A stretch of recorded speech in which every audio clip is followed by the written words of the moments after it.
Alright, so we've learned a little bit about duchies and how to win the game, but now let's talk a little bit about the cards.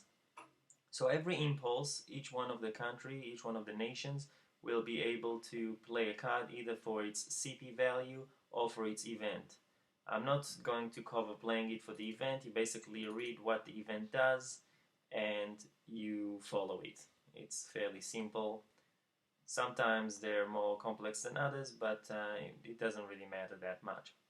I will concentrate mostly on how you can spend your CPs, which is the number. So let's begin with France. France has a number of cards here. And one of the main strategies of France is either to try and, on the first turn, take over Austria or take over Britain. Depending on which cards they start with, they might pursue different strategies, but it's not that important. We're just going to play not in a very strategic manner. We're just going to play for fun here. So France has a couple of cards here. We're just going to pick the one that's got the most point and use it. Let's use this one, the Polish Uprising card. So I will discard it. So that was 6 command points. And now France can use these 6 command points in any number of ways. One way they can use a command point is to build a unit. So as you can see on the map, there's a couple of units already. For example, there's this cavalry unit. Under the vote, there's this one cavalry unit, 2 and 1 infantry unit under Lan or Lanes. I'm probably mispronouncing it, but it doesn't really matter. All these units that you see under these commanders, they're all interchangeable. So if you have, for example, if I have 2 infantry units in, let's put them in Lyon, because I can actually pronounce that. If we have 2 of those, we can just remove them, and instead we can remove them. Let's just move them like this, and instead we can put a cavalry unit there. Why we would do that, I will explain in a few seconds, but that's essentially how you do it. So the units available are infantry, which is 1, cavalry, which is 2, and artillery, which is 4, and they're essentially interchangeable, or you can use them as change. Now, to build them, it basically costs 2 CPs per point. So if I wanted to build an infantry, it's going to cost 2 CPs, 4 CPs, 8 CPs. So let's assume that France starts by just building 1 unit. Let's build 1 unit in French Comte in here, or Franc Comte. We can do it because it's an associated duchy that's under our control, and that costs us 2 CPs. So we have 4 CPs left. We can use these 4 CPs to continue building elsewhere or in the same place, but we can also use the CPs for other things. One thing we can use to build, for example, we can use to build a navy or a squadron. So you can see France already starts with a couple of squadrons in port. All of their fleets are in port except for the ones in the South Atlantic, which are at sea.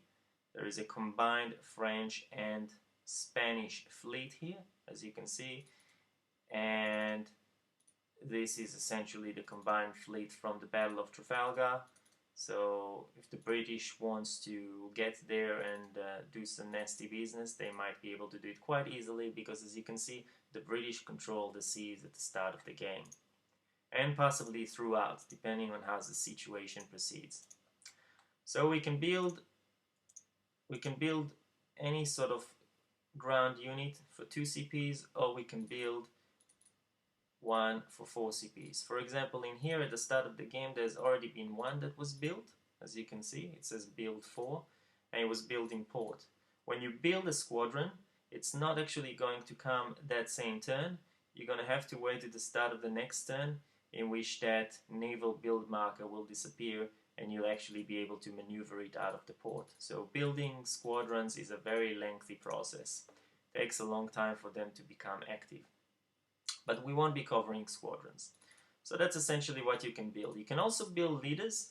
If you can see the leaders themselves, let's look at Lance. He's got 2 battle rating and he's got 6 command rating. 6 command rating meaning that he can command up to 6 units in terms of strength, not in terms of those counters. So for example, at the moment he's commanding 4 units. It doesn't matter if I change those 2 infantries to a cavalry, he would still be commanding 4 units because it's the total number. So essentially we could build up to, maybe we can build 2 more there essentially, and he'll be able to command them.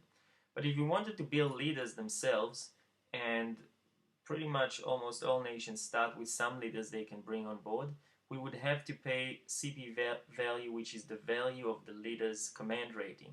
So if Lance for some reason died and we wanted to rebuild him, yes, it's a bit strange, but you can do it. If we wanted to rebuild him, it would cost us 6 CPs to rebuild him.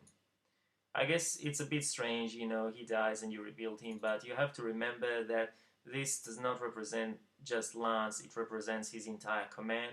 So the person Lance probably has survived, it's just that his command has been crushed and you are rebuilding his command. I guess that's one way to look at it. So that's what you can spend your CPs in terms of building. I might have forgotten a few things, but that'll be the main thing that you will use. Another thing you can use the CP for is, of course, for moving. So let's take Lance, for example. He wants to move. You can start moving. You can either move units individually. For example, this cavalry unit here in Baden, I can use 1 CP to move it to Württemberg, 1 CP to Zurich, 1 CP to Piedmont, and so on and so on. Of course, there's a lot of, as in all of these games, the terrains are a bit different. So these gray roads here are just normal roads. These ones, the brown ones are, I believe it is called, I don't have it here, but let's just call it rough. The ones that are dashed are mountain passes. They're even more difficult to traverse. The ones that are dashed blue are marshes. And there's a couple of others. There's some straits here. I can't really see a good example of a strait, but they do exist. Trust me. So moving through this difficult terrain doesn't actually affect movement at all. It's still going to be 1 CP to move from one point to another point. It only really affects when combat is initiated, when retreat is initiated, when interception is initiated, when avoid battle is initiated. So it's just battle related. Movements is always 1 CP for each square. Now, you can move the units individually, like I showed you here with this cavalry unit in Baden. But if you had 2 units there, let's say you had 2 units here in Baden, 2 cavalry units, and you wanted to move them individually, you would actually have to pay 1 CP for each. So if you wanted to move them to Zurich, it'll be 1 for this cavalry and 1 for that cavalry. One other way we could have done it is if we just decided to change them for an artillery instead of these 2 units. We could have just then moved the artillery to Zurich just for 1 CP instead of spending 2. But you can't always do it. Sometimes you've got too many forces. Sometimes you've got a combination of 1 and 2.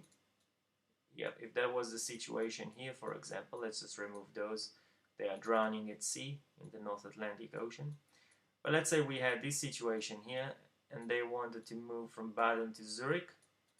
I can't really change them for an artillery because together they're 3, and so it doesn't really change, the sum of it doesn't really change completely that I can do that. So it would still cost me 1 CP here, 1 CP there. And like I said, if you have very large armies, it's not very efficient. So what else can you do? Well, what else can you do? You can use a leader to move them. So for example, Lance can move all of those just for 1 CP. 1 to Zurich, 1 to Württemberg, 1 to Baden, etc. There's a small rule called force march. If you actually move more than 5 units more than 5 spaces for any unit, they will have to roll for attrition. So for example, if I move Lance 1, 2, 3, he wants to pick up this unit in here.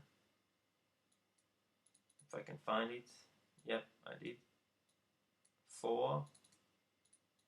Oops.